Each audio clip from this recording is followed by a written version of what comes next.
Then, one night, she sat me down, tears running down her cheeks, and delivered the bombshell. She was pregnant, but the baby was not mine. I was stunned. Yes, we hadn't been intimate much lately because of our tight schedules, but I never anticipated her to cheat.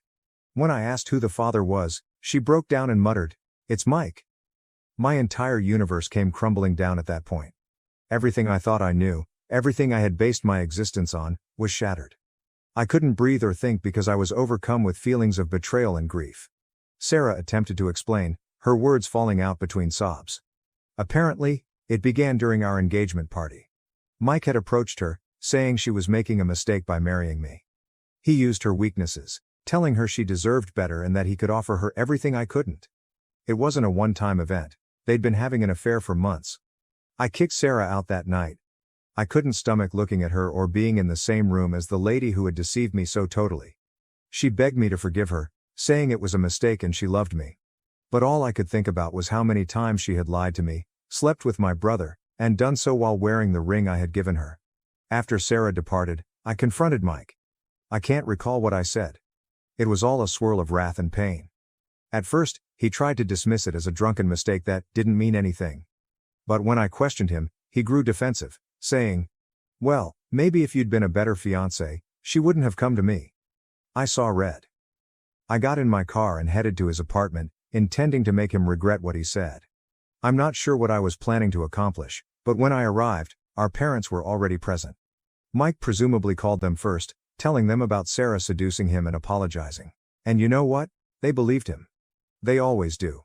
My mother immediately began lecturing me about forgiveness and family, while my father stood there with his arms crossed, obviously disappointed in me but not in his beloved Mike. I tried to explain what had happened, but they refused to listen. They kept encouraging me to forgive Mike and support Sarah during her pregnancy because family comes first. I lost it. Years of pent-up hatred and anger finally came out.